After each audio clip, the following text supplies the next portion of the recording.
Nah nggak lama dia nunjuk bang, dia udah 22 tahun di sini. Ke orang yang diri di samping pohon gede bang, dia udah 22 tahun di sini. Itu orang emang ngeliatin gua. Nggak tahu siapa bang, ngambil tangan kiri gua, ngasih sesuatu. Ada barang yang gua bawa. Kalau boleh mau lihat. Boleh kalau misalnya diizinkan. Boleh sih bang. Boleh, monggo bang. Ambil dulu ya bang. Boleh bang. Dari tadi, subhanallah. Merinding mulu.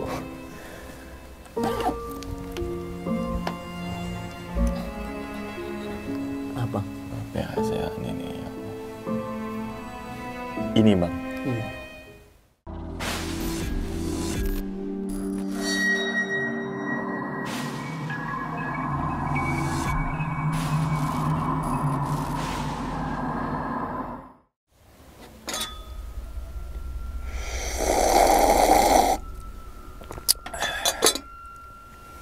Assalamualaikum warahmatullahi wabarakatuh. Kembali lagi bersama gue Sumar Adiwijaya atau biasa dipanggil Umang dalam segmen Kisah Mistis Pendaki. Pada video kali ini atau pada kesempatan kali ini, gue tidak akan membawakan sebuah cerita, namun menghadirkan narasumber yang pernah mengalami kejadian mistisnya. Tentunya saat pendakian gunung. Di samping gue sudah ada Bang Farhan. Wih, mantap Bang. Gimana Bang? Kabarnya Bang? Alhamdulillah baik bang. Baik Bang ya. Dan teman-teman semua, Bang Farhan juga udah pernah menceritakan pengalamannya Bang ya, saat di Gunung Cermai. Betul. Gunung Cermai, yang belum nonton tuh seru banget sih ceritanya. Link ada di pojok sebelah kiri ini nih. Nah, dan Bang, pada video kali ini Bang, atau pada kesempatan kali ini, Bang Farhan mau menceritakan di gunung mana lagi nih? Di Gunung Selamet bang. Gunung Selamet. Iya. Jangan-jangan pas saat itu triple S. Iya betul. Betul kan? Betul. Tuh, bener gak tuh? Soalnya liatin mulu di Instagramnya Bang Farhan nih. Nah, Oke, berarti saat itu nggak lama Bang? Kejadian itu nggak lama ya? kejadian itu belum lama sih bang. Belum lama kan Belum ya? lama. Sekitar sebulan 2 bulan lah ya? Ya 2 bulan yang lalu. Nah, dan pertama itu berarti triple S tuh Sumbing Bang ya? Sindoro, Selamat tuh Bang kan? Iya, Triple S Bang ya? triple. Dan mengalami kejadian apa Bang saat di Gunung Selamat itu tuh? Parah sih bang. Saya masuk kayak dibawa ke alam lain sih bang. Oh, tuh. Ke alam atau mungkin dimensi lain Bang ya? Iya betul. Dan tentunya kalau udah masuk alam situ, ya di luar logik sebagai manusia Bang ya? Betul. Dan teman-teman, sekali lagi gue ingetin, Bang Farhan juga sekarang nih punya YouTube channel Bang ya. Wih, mantap. YouTube-nya apa Bang namanya Bang? Raden Surur bang. Raden Surur. Punya arti gak tuh Bang? Kalau Surur nama saya sih bang. Oh, Raden tuh kayak mungkin orang Jawa Barat Raden gitu. Iya dari keluarga lah bang. Dari keluarga, pasti ada sangkut pautnya dengan nama keluarga Bang ya. Iya, betul. Dan di channel Raden Surur tuh menyajikan apa untuk teman-teman tuh? Di channel saya sih ya nggak satu tujuan gitu ya. Di situ ada sejarah juga gitu. Terus kayak vlog-vlog saya naik gitu. Vlog pendakian? Iya. Terus ada kayak ziarah ke makam keramat gitu bang. Berarti yang mungkin teman-teman yang suka sejarah, yang suka lihat-lihat pendakian, yang suka dengan religi Bang ya, wisata religi gitu kan, bisa langsung mampir ke channelnya Bang Farhan, yaitu Raden Surur. Link ada di bawah video. Oke, tanpa berlama-lama lagi, kita langsung masuk aja ke dalam ceritanya. Ngopi horor segera dimulai.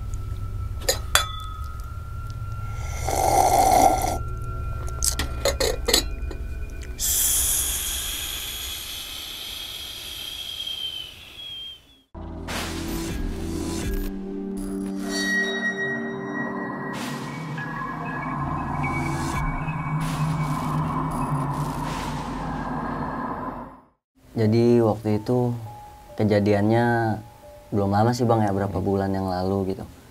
Sempet ada problematik perasaan lah gitu bang ya. Oke. Laki-laki. Biasa Bang, ya biasa lah laki-laki mah. Nah akhirnya gue mutusin gue cabut bang. Cabut dan di situ gue cuman bilang sama orang tua mau ke Sindoro. Sama siapa? Sama teman-teman. Padahal solo bang. Sendirian? Iya. Wuih. Solo. Akhirnya gue berangkat. Waktu itu gue pakai bis dari terminal Bogor langsung ke Wonosobo kan. Nah, nyampe Wonosobo itu udah ada temen di sana bang, ada temen dijemput lah sama dia di terminal. Langsung naik ke Sumbing dulu pertama, dari Sumbing nggak lama sih di Sumbing. Sumbing turun, dijemput lagi, jadi gua sama dia ini udah kontek-kontekan bang. Sebelum pendakian itu bang ya? Iya, maksudnya pas gua mau pendakian juga gua udah kontekan, gua bilang besok jemput, udah tahu takaran diri sendiri lah ya. Gua turun sampai bawah jam berapa nih kira-kira gitu. Jadi dia udah stay nunggu. Nah diantar lagi ke Sindoro. Sampai begitu, nah terakhir ini pas ke Slamet, dia nganter juga bang sampai Slamet. Karena emang dia punya cewek di Purwokerto. Wah. Cewek dia sekalian. Sekalian main. Iya, sekalian ke Purwokerto. Akhirnya malamnya itu gua nginep di rumah ceweknya sama dia, nah nggak bisa tidur tuh bang. Karena emang di Sindoro dan Sumbing juga ada beberapa kejadian lah gitu. Itu nggak bisa tidur sampai gimana sih kayak resah gitu bang. Pas resah tuh, gua bilang pagi-pagi aja ke base camp. Ya udah tidur dulu, lu mau naik capek kata dia gitu kan. Akhirnya tidur tuh ba'da subuh bang, ba'da subuh tidur sampai jam 6:30 baru bangun tuh, 6:30 baru bangun, repacking kan, packing ulang, beli apa aja yang pengen gue bawa, terus kayak mandi, bersih-bersih badan dulu lah. Nah dari Purwokerto tuh langsung ke base camp. Sampai di base camp itu sekitar, berangkat tuh dari Purwokerto jam 7:30-8an bang, nyampe base camp itu sekitar jam 9:30-an, 9:30 Regis. Akhirnya gue jalan dah tuh. Dan sorry bang, itu melalui jalur Cemara Sakti. Cemara Sakti, oke. Gue jalan situ, di base camp, Regis udah beres, jalan. Nah di situ kan ada jasa ojek juga ya. Cuman karena ada beberapa faktor uang lah gitu ya. Faktor U lah ya gitu. Gue mutusin dah lah jalan aja gitu, karena udah tahu rute juga kan. Jalan akhirnya, itu belum ngerasain apa-apa bang. Gue belum ngerasain apa-apa. Sampai lah abis ladang warga tuh masuk ke Pinus. Abis Pinus langsung masuk ke pos 1 lah di Telaga. Nah pas sampai pos 1 nih baru mulai kerasa bang. Jadi begitu sampai pos 1, kejadian yang waktu itu gue bawa orang ke Slamet lewat Cemara Sakti juga itu keulang bang. Jadi gue pernah bawa bukan junior sih ya, adik kelas gue gitu bang. Gue bawa 2 orang nih ke Cemara Sakti. Begitu gue naruh keril dan gue berdiri, itu kupu-kupu nempel di kanan kiri gue bang. Kupu-kupu nempel di kanan kiri gue. Dan itu kupu-kupu nggak tahu datangnya dari mana tuh nempel di kanan kiri gue. Adik kelas gue bilang, bang kupu-kupu udah biarin, mungkin lagi disambut kata gue gitu kan. Itu kejadian keulang lagi bang. Akhirnya di situ emang agak sepi sih bang, itu hari Selasa. Hari biasa bang hari ya? Biasa. Iya. Karena kan emang pentalannya berangkat dari Sabtu tuh udah abis di Sindoro Sumbing. Pas hari Selasa itu kan emang ya nggak terlalu ramai lah ya bang ya. Paling yang pada free yang nggak punya pekerjaan gitu kayak kuliah gitu. Kira gue lanjut sampai ke pos 2. Nah di pos 2 ini kan himbauan dari warga setempat lah gitu. Di pos 2 ini ada makam keramat, tapi belum ditemukan bang. Tuh jadi di pos 2 ini nggak boleh berlama-lama atau berdiam lama lah. Dikeramatkan sama warga setempat lah gitu. Nah itu jalan sampai pos 2 itu gue sekitar jam 1:30 bang. 1:30. Akhirnya gue bilang, ntar lah gue makan di pos 3 gitu. Nah itu keadaan emang ngantuk banget bang. Karena ya baru turun Sumbing Sindoro. Iya betul. Tambah malamnya begadang kan. Malam begadang, gak bisa tidur ya. Nah akhirnya gue ke pos 3 itu lanjut. Ke pos 3, sampailah gue di pos 3 bang. Nah pos 3 itu kan di tengah-tengah posnya itu nggak ada tulisan gubuk, nggak ada apa gitu bang. Tulisan pos doang. Nah sebelah pojok sini tuh ada pohon gede bang. Gue istirahat di situ. Nah di situ ada pendaki bang. Pendaki gue tegur lah, akhirnya ngobrol, dia dari Wonosobo. Saya juga dari Wonosobo mas. Abis naik bilang gini kan, cerita ngobrol, bang mas saya mau lanjut dulu. Oke siap. Tuh dia 3 orang. Nah gue di situ sendiri tuh bang. Pas gue sendiri itu di pos 2 sekitar jam 2 lewat, hampir 2:30 tuh bang. Nah sampai di pos 3 gue makan dulu. Abis makan kelar-kelar tuh mau jam 3 bang, mau jam 3 ngerokok sebatang. Gue pikir ngecamp di pos 6 gelap-gelap nggak apa-apa deh sekalian, kata gue gitu bang. Gelap nggak apa-apa deh sekalian. Udah molorin dulu daripada gue ngapa-ngapa capek kan. Kira gue tidur tuh bang. Nah gue tidur tuh nggak lama bang. Itu sekitar setengah jaman lah. 3:30 gue bangun. Tapi gelap keadaan. 3:30? 3:30 gelap keadaan. Pas gue bangun melek kok gelap. Gue ngeliat gue tidur jam 3, ini 3:30 dulu, setengah jam doang kok gelap gitu. Gue nggak pikir apa-apa, mungkin pikiran gue saat itu gue tidur udah 1 hari bang, gue tidur udah 1 hari. Gue bilang dalam hati gue, udahlah gue langsung kejar summit aja gitu kan.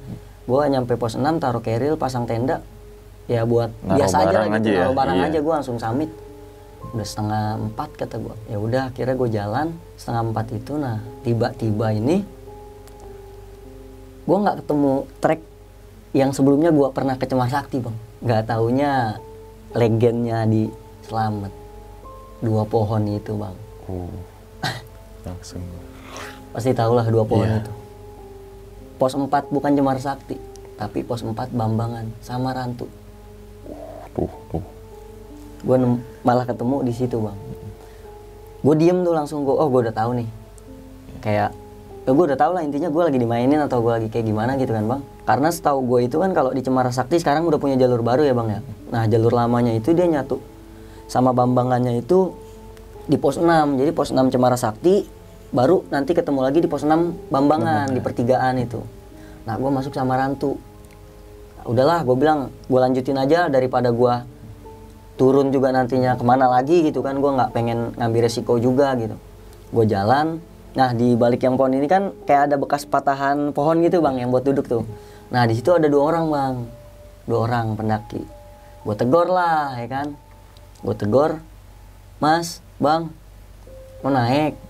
Dia cuman nengok, tapi masang muka datar gitu bang. Kayak biasa gitu ya? Kayak biasa gitu. Kayak nengok, kayak justru kayak dia ngeliat gue kayak kaget gitu bang. Iya. Nengok, nah nggak lama dia pergi tuh. Pergi ke bawah, ke semak-semak gitu. Gue bilang nih orang mau kemana ya gue bilang.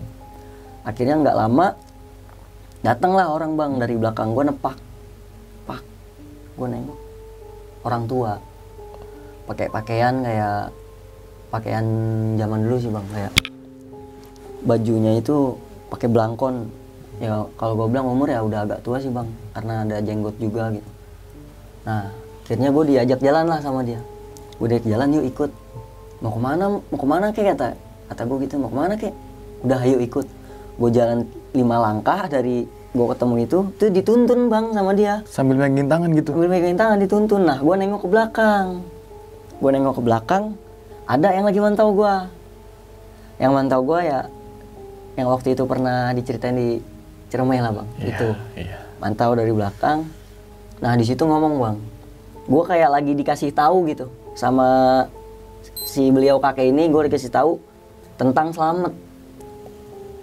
Di situ beliau ngomong kayak gini, kalau ke Slamet hatinya harus bersih. Gitu. Kenapa banyak pendaki yang pernah hilang, yang ada yang hilang bahkan nggak sampai ditemuin? Jawabannya 1, hatinya kotor. Dia bilang gitu. Kedua, ceroboh. Dan ketiga, congkak, rasa sombong. Dia bilang sombong. Ya kayak gue nggak banyak ngomong tuh bang, gue takut itu kayak ini siapa gitu, baru kenal tapi tahu banyak lah gitu. Nah akhirnya lagi jalan tuh kayak gue kayak nanjak sih bang, tapi kayak sunyi aja gitu bang. Gue kayak nggak nemu siapapun gitu. Dan gak ada suara? Nggak ada suara sama sekali, cuman ada suara gue sama beliau gitu. Dan gue nggak tahu, gue nanya pun kayak maaf namanya siapa, nggak dijawab bang. Diem aja, jalan Diem aja? jalan. Jadi jalan nih, muka tuh nggak ke gue, jalan udah. Gue sambil digandeng jalan, pas ditanya nama tuh dia nggak jawab. Ngelihat muka gue pun enggak gitu. Kayak gue begini juga dia selalu kayak menghindar gitu bang. Nah nggak lama dia nunjuk bang. Dia udah 22 tahun di sini. Ke orang yang diri di samping pohon gede bang.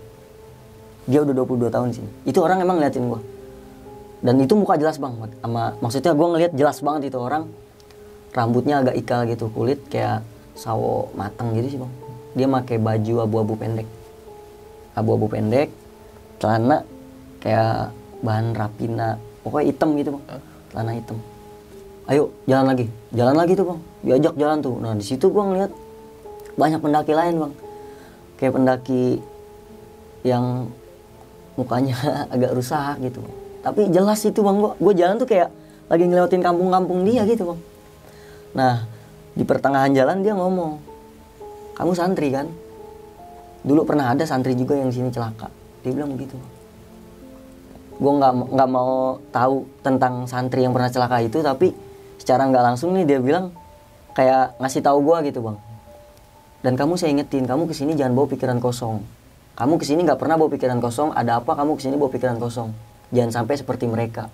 Akhirnya gue terus jalan, gue nemu pasar bang, dan itu benar-benar gue real, kayak gue tuh disorot di tengah jalan, disorot sama orang-orang tuh pada aneh gitu ngeliat gue.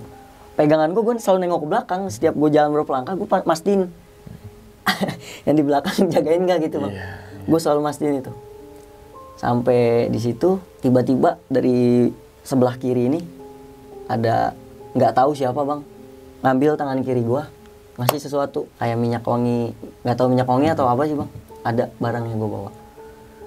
Kalau boleh mau lihat. Boleh kalau misalnya diizinkan. Boleh sih bang. Boleh, monggo bang. Ambil dulu ya bang. Boleh bang. Dari tadi, subhanallah, merinding mulu.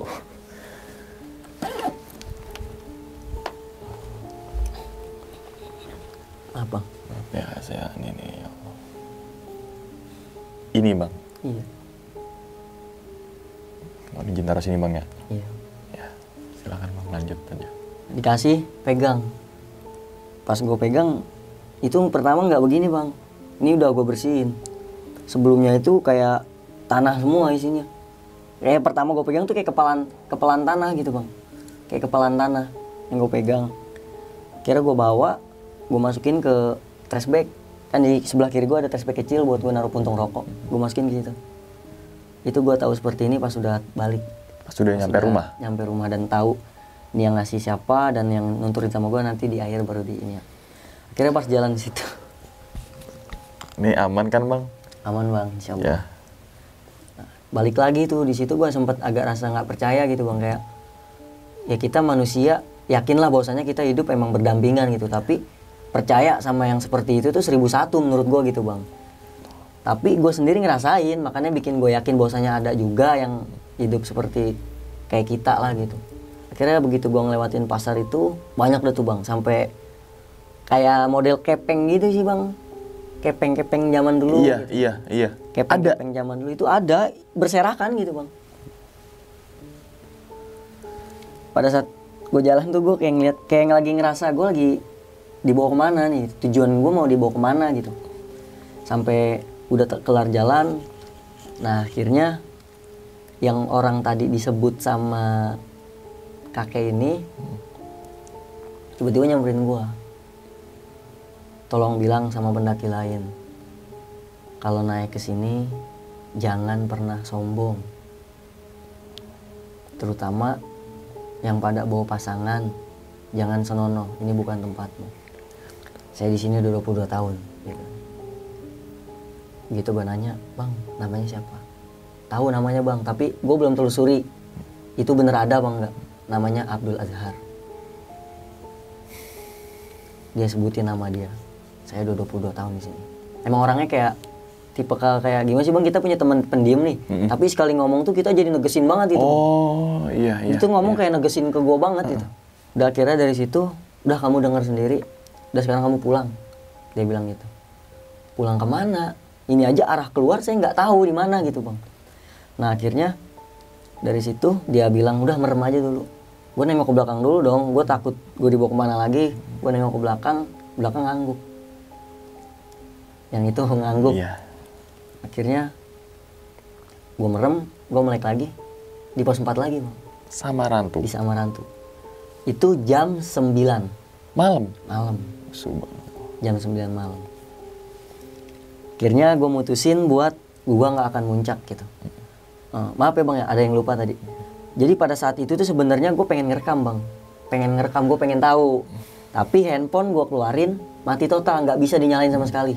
Handphone gue nggak bisa dinyalain sama sekali. Nggak bisa. Berarti lowbat ya? Bisa jadi. Gitu. Akhirnya gue jalan, pos 4, gue mikir gue nggak akan muncak. Gue nggak mau turun lewat Bambangan. Gue bakal tetap ke pos 6, gue mau turun lewat Cemara Sakti. Karena gue udah janjian juga sama teman gue yang mau nganter gue besok balik. Akhirnya gue jalan, sampailah di pos pertigaan. Sebelum pos 6 kan Cemara Sakti turun ke kanan ya. Gue turun, di pos 6 gue makan dulu tuh bang sebentar. Cemilan yang gue bawa. Gue makan, gue turun lah akhirnya ke base camp. Nah itu gue nggak ngerasain apa bang, cuman pas di pos 2 yang geringging ini, yang katanya ada makam. Nah pas gue turun, gue ngeliat cahaya putih bang. Di pos 2 gue ngeliat cahaya putih, gue jalan lagi 3 langkah, assalamualaikum gue bilang. Tiba-tiba ada sautan waalaikumsalam, cuman gue nggak ngelihat ada siapa, ada sautan tuh waalaikumsalam. Gue jalan lagi, begitu gue nengok ke sebelah kiri, itu gue ngeliat orang kayak pakai jubah putih bang, jubah putih, pakai udeng-udeng, pakai sorban, kayak putih semua, ngasih senyum.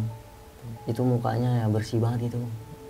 Ya mungkin itu yang dibilang makam yang dikeramatin yang belum ketemu mungkin. Ya cuman gue nggak tahu juga sih bang. Ya mungkin bang ya. Mungkin.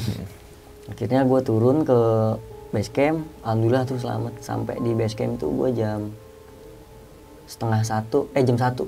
Jam 1? Jam 1 malam. Dari jam 9. Berarti, oh iya. Sekitar 4 jam. Nah, 4 jam. Dan ternyata bang, temen gue udah stay. Dimas udah stay di base camp. Padahal kan baru sehari. Nah itu, jadi pas gue ke situ, lama banget lu, sakit. Dia ngomong gitu. Kagak, gue masih pura-pura bego aja tuh bang, gue nggak mau cerita ke dia juga gitu. Kebiasaan, kata dia gitu. Pasti ada yang aneh. Enggak, udah yuk balik gue bilang. Akhirnya nggak lama di situ gue nggak mandi nggak apa, gue langsung cabut tuh bang sama Dimas. Cabut, Purwokerto lagi. Nggak taunya itu udah hari kedua. Dan jatuhnya kan gue udah sampai jam 1 malam, jam 1 ya. Itu udah hari ketiga berarti. Hari ketiga. Hari ketiga. Sedangkan gue naik. Iya. Rasanya itu bang. Kayak itu sehari ketiga. aja ya. Bahkan sampai tiket kereta gue aja angus. Sama. Angus tiket kereta. Angus karena kelebihan sehari. Seharusnya Gunung Selamat tuh 2 hari bang ya? Iya seharusnya 2 hari. Gue naik, besok siang tuh Dimas udah stay. Iya. Nah Dimas tuh udah stay dari siang. Iya. Sampai jam 1 malam gue baru malam turun. Itu. Berarti ya 3 hari betul. Itu kan memang posisi kabut. Akhirnya pas nyampe di rumah ceweknya Dimas, udah mau naik kereta apa mau naik gimana? Gue bilang kalau naik kereta nggak mungkin kan. Akhirnya gue diantar ke terminal lah sama dia. Ke terminal, besok pagi ada jurusan Bogor. Akhirnya gue besok pulang. Situ gue makasih sama Dimas. Thank you mas, selama perjalanan triple S gue, you are friend man gitu kan. Lu nemenin perjalanan gue gitu. Iya. Akhirnya begitu sampai Bogor, malamnya gue tidur dan gue mimpi. Bahwasanya itu yang ngasih tahu Mbah Sapu Angin. Dan gue disuruh ke Purwokerto ke pemandian air panas. Gue disuruh mandi di situ. Cuman belum sampai sekarang belum ke situ lagi bang karena belum ada waktu. Tuh ngasih tahu perjalanan itu Mbah Sapu Angin. Terus tujuannya apa? Gue bilang gitu. Tujuannya ya mungkin gitu. Dia tahu keadaan kamu lagi seperti apa, kosongnya apa gimananya. Dan yang disampaikan jangan sampai seperti mereka. Mereka. Oke. Itu dijaga baik-baik. Yang diberi. Tuh. Dia bilang. Yang diberi ini. Jaga baik-baik. Ini apa? Bilang. Udah pegang aja. Kalau misalnya badan ada yang sakit olesin aja gitu. Bisa buat sholat nggak? Jangan kalau pakai untuk sholat ya. Besokannya gue buka keril gue, itu puntung rokok nggak gue keluarin semua masih ada. Yang trash bag kecil itu ya? Karena kan samping bareng sama gelas. Inian kebiasaan gue kalau naik tuh pasti selalu ada gelas di sini. Iya. Buat darurat. Darurat ya. Gue buka tanah, gue cuci, ya seperti ini. Gue cuci. Dan warnanya masih tetap merah bang? Masih tetap. Ini merah kan ya? Merah. Bukan dari efek lampu kan ya? Bukan. Wanginya juga. Belum pernah nemuin minyak wangi-wangi tadi, kayak gini. walaupun belum dibuka, wanginya tuh tadi sampai Iya. Hanya takutnya ada privasi ternyata mengizinkan bang ya? Iya. Maksudnya ya mungkin bisa dibilang kayak saya dikasih kelebihan buat ngerti gitu bang. Nah si Mbah ini mungkin ingin menyampaikan gitu, menghimbau lah.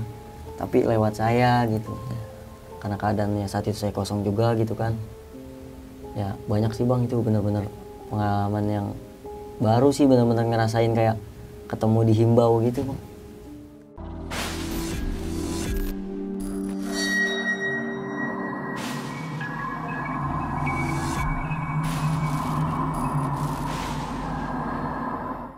Nah, itu teman-teman semua cerita dari Bang Farhan nih. Ketika mendaki ke Gunung Slamet pada tahun 2021, tepatnya 1 bulan atau 2 bulan yang lalu lah Bang ya. Iya.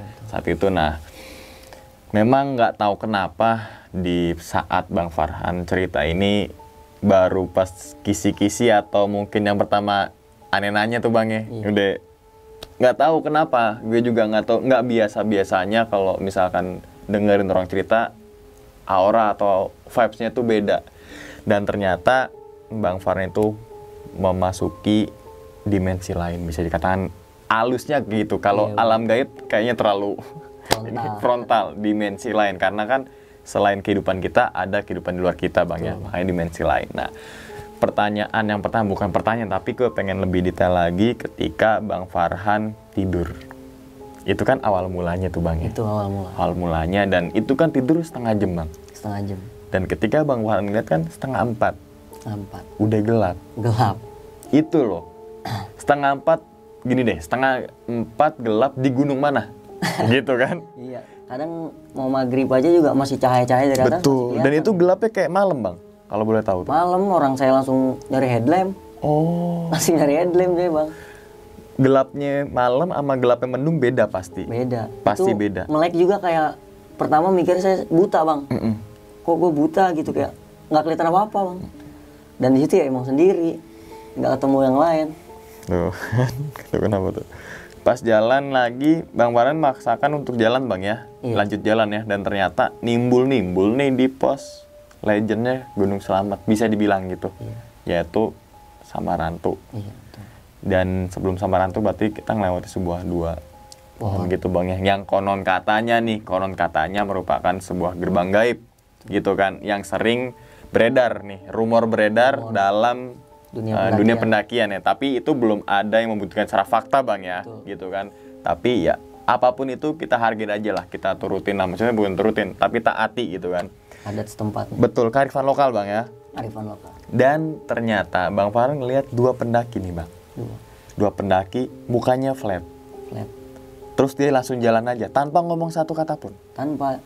Jadi pas gue negor, "Bang, Mas, mau naik?" Dia cuma nengok begitu. Cewek dan cowok? Cewek dan cowok. Oh. Cewek cowok. Iya Bang. Dan setelah itu ada nepuk punaknya Bang Farhan ya. Iya betul. Dan beliau nuntun Bang Farhan nih untuk nggak tahu kemana Bang saat itu Bang ya. Nggak tahu. Kayak dituntun aja tuh ya. Dituntun aja.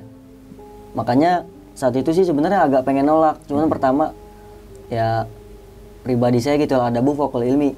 Ya namanya orang tua lagi genggam kita, kalau kita terok, adab kita di mana gitu Bang. Makanya saya nurut. Begitu saya nengok ke belakang ya, ada lah yang mantap. Yang Gunung Cermai itu Bang ya. Jadi biar bersinambungan, teman-teman lihat dulu pengalaman Bang Farhan di Gunung Cermai itu Bang ya. Nah, pokoknya yang ketika saat Bang Farhan lihat belakang itu seakan-akan dia ngomong.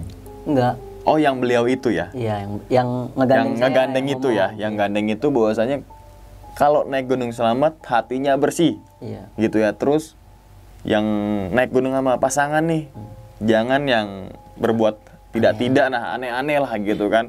Pokoknya dalam omongan itu menghimbau Bang ya. Mungkin menyampaikan pesan nanti Bang Farhan untuk apa ya? Perantara jatuhnya gitu ya, perantara. Nah, dan ada tiba-tiba ada nongol nih Bang ya, dan ngasih pas di pasar. Pas pasar tuh. Nah itu sempat juga Bang, tadi ketinggalan. Sama kalau nemu emas atau apa tuh jangan pernah diambil. Emas atau model cincin atau apapun itu jangan pernah diambil dari tanah situ. Apapun itu. Nah ini sebenarnya pengen bahas ini, tapi aman gak nih Bang? Insya Allah sih Bang. Insya Allah Bang ya, tapi niat kita kan baik gitu ya. Bahwasanya Bang Farhan dikasih sesuatu dan itu saat itu bentuknya masih gumpalan tanah Bang ya. Nggak tahu itu apa, tapi gumpalan tanah. Dan dimasukkan yang biasa Bang Farhan buat naruh rokok. Betul. Dan itu dibuka itu ketika pas sampai rumah di Bogor. Nah, dan saat itu yang lebih gue kagetnya lagi adalah pas turun si Dimas ya. Dimas nih, thank you banget nih juga kan. Dimas ternyata dia udah nunggu semalaman berarti di situ. Nunggu. Dia dari sebelum Johor dia bilang. Soalnya kan waktu itu saya bawa adik kelas saya ini kan yang saya pernah lewat Cuma Sakti juga. Nah itu jam 2 tuh saya udah di bawah, udah santai. Jam 2. Maksudnya tahu rute gitu. Iya, Bang. udah tahu estimasinya bang ya. Itu kan saya jam 2 itu sampai bawah ya, karena saya nggak mau egois lah. Iya. Saya bisa aja turun lebih cepat, tapi saya bawa orang gitu. Iya, Apalagi adik-adik itu ya. ditambah kan saya saat itu bawa juga 3 orang dari Riau. Dia kuliah di Jogja, itu kenalan saya lah gitu. Minta diantar bareng. Terbareng. Dan ternyata 3 hari tuh. Tapi sebelum turun itu di pos 2 yang di notice oleh warga setempat, jangan terlalu lama. Yang Cemara Sakti ini bang ya, bahwasanya di situ ada dulunya makam keramat yang belum ditemuin sampai sekarang. Dan saat itu Bang Farhan melihat sebuah cahaya putih, terus Bang Farhan kayak tegesin gitu ya bahasanya, terus kayak seperti berbentuk ya seperti itulah manusia. Dan aduh pengen bahas ini tapi ngeri ini nih sebenarnya Bang. Nggak apa-apa sih Bang, maksudnya saya juga nggak biasanya kalau dapat apa-apa tuh di mimpi terus. Mimpi Bang gitu. ya. Nah tapi ini mimpi cuman 1 kali sih Bang, pas turun dari situ aja. Dan pesan terakhirnya itu saya suruh mandi dulu di Purwokerto. Ada pemandian air panas, petilasan di situ. Untuk nggak tahu tapi iya, mandi gitu. Gitu Batu. Suruh kasih tahu mandi. Ketika Bang Farhan ketika Bang Farhan nunjukin sebuah benda ini teman-teman semua, dan gue juga nggak tahu sebelum briefing, nggak ada briefing Bang ya. Wah Gunung Selamat Bang, siap gitu kan. Karena kalau di Aneh kan nggak ada sorti cerita kan, siapapun berhak bercerita gitu kan. Dan ketika sini menemukan dan dibawa, ini kayak maaf ya teman-teman, ini tanya jawabnya agak lama soalnya bener-bener yang alami oleh Bang Farhan sama seperti apa yang dialami oleh om saya pada zaman dulu. Jadi ketika naik Gunung Selamat, jadi om saya ini rumahnya di Probolinggo. Purbalingga. Purbalingga ini kan. Pokoknya naik Gunung Selamat, dia itu dulu walaupun masih kecil, dia sering naik Gunung Selamat. Dan ketika saat itu kalau ada lubang nih Bang, jalur, masukin aja tangannya. Misalkan dapat daun, kantongin. Dapat tanah, kantongin. Nanti milik-milik kan tuh. Ketika sampai rumah, ada berbentuk keris, ada yang mungkin berbentuk seperti ini, ada yang berbentuk seperti itu. Makanya ketika Bang Farhan nunjukin sesuatu tuh, langsung flashback ke om gitu. Iya. Bener, dan itu apa ya, bisa dibilang yang dipercaya oleh masyarakat lah. Maksudnya zaman dulu tuh kayak gitu loh. Karena masih kental banget sih. Masih kental, dan bener teman-teman semua. Oh maaf ada yang kelupa. Jangan seperti mereka. Iya. Mereka itu yang dimaksud 2 orang itu kah? Kurang tahu sih Bang. Intinya mereka itu ya, mungkin kalau saya saat itu nanggepinnya mereka itu kayak yang pada nggak ditemuin lagi gitu. Mungkin dulunya menjadi korban. Jadi korban lah. Mungkin ya Bang ya. Dan saya di sini 22 tahun. Manusia mana, pendaki yang mana di gunung selama 22 tahun. Seminggu aja udah lumayan Bang. Bahasa sederhananya kayak gitu kan Bang. Ya berarti kalau udah 22 tahun mungkin itu bukan manusia lagi. Mungkin Bang ya, kita berasumsi seperti itu. Dan tentunya ada sebab lah kenapa dia seperti itu. Tentunya balik lagi ke perilaku dan juga adab Bang ya. Dan tadi udah jelas banget disampaikan oleh Bang Farhan bahwasanya naik gunung ya jangan macem-macem deh, gitu Bang ya. Betul. Dan satu lagi terakhir, ketika Bang Farhan ngeluarin terus Aneh pegang tuh Bang, padahal ini kan wangi nggak keluar tuh. Iya. Tapi tadi wanginya tuh baru pertama kali Aneh cium kayak gitu. Baru pertama kali parfum. Beda Bang. Beda. Sumpah, walaupun misalkan Aneh pernah di pengajian majelis, nggak ada gitu. Maksudnya nggak tahu saat itu berbenturan ya wangi-wanginya, nggak tahu tuh. Tapi baru pertama kali mencium aromanya yang kayak pas nyium tuh ada banget itu. Sejuk Bang. Sejuk bener. Ademnya tuh nggak cuma di hidung tapi dalam hati gitu. Dan ini Bang ya, mungkin ya itu rezeki Bang Farhan. Dan satu lagi itu Bang, ini dipakai ketika sakit. Iya. Kakinya sakit. Enggak, atau apapun itu. Saya udah pernah tes. Makanya ini berkurang Bang ya. Dikit. Itu di kerjaan Bang. Jadi saya punya senior saya namanya Bang Yudi, dia orang Jakarta. Nah saya bilang, Bang badannya sakit ya, iya coba minjem telapak tangannya, saya bilang gitu. Saya keluarin inilah Bang, saya olesin telapak tangan, begitu saya urutin itu keringet keluar semua Bang. Di tangannya aja? Di tangan. Yang sakit ya? Yang sakit ya, rasanya itu. Dan tangan saya pun sama, keringetan semua, rata tuh. Itu sampai dikepret-kepretin tuh Bang, lihat keringetnya Bang. Itu udah pernah saya coba sekali. Makanya ini agak berkurang Bang ya? Iya agak berkurang. Dan bukan misalkan parfum beneran ya nggak mungkin gitu. Ya makanya pokoknya bisa buat sholat. Tapi itu dia, tapi nggak bisa buat sholat. Nggak boleh, jangan buat sholat. Jangan buat sholat. Iya. Ya pokoknya ya sepertilah rahasia, biarkanlah menjadi rahasia Bang ya. Iya, Bang. Oke, sebelum ditutup nih Bang, punya pesan nggak Bang seperti biasa atau mengingatkan ya para pendaki yang suka naik gunung, terutama pendaki-pendaki yang mungkin minim dengan adab?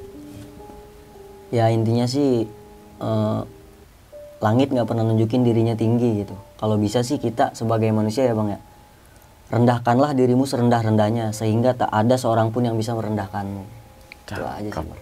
Mantap. Itu ya, itu tuh bener-bener kata-katanya tik tapi nyelkit gitu. Nyelkit dalam arti dalam Bang ya. Dan memang teman-teman semua apa yang dikatakan oleh Bang Farhan atau apa yang dikatakan oleh para pendahulu kita, memang jauhkan dari kata iri, jauhkan dari kata dengki, sombong dan lain sebagainya, penyakit karena hati. penyakit hati itu tubuh kita waras, maksudnya waras dalam artian sehat, tapi hati kita punya penyakit. Itu. Penyakitnya yang tadi kita sebutkan, bahwasanya ya tetap teman-teman semua adab yang nomor satu. Percuma kalian safety, percuma kalian punya pengetahuan yang lebih, percuma kalian menguasai sebuah medan pendakian, tapi adab kalian gak ada sama sekali ya nggak tahu buat apa. Pokoknya adab dibarengin dengan pengetahuan, tingkah laku dan lain sebagainya, itu nggak bisa kita pisahkan. Itu sudah berkesinambungan dalam kehidupan kita Bang ya. Oke, dan ingat teman-teman semua, habis nonton video ini nih ya, langsung mampir ke channelnya Bang Farhan, yaitu Raden Surur. Oke, dan linknya itu ada di bawah video. Dan ingat teman-teman semua, cerita dari Bang Farhan ini bukan untuk nakut-nakutin teman-teman semua ketika mendaki ke Gunung Slamet ataupun ke gunung manapun.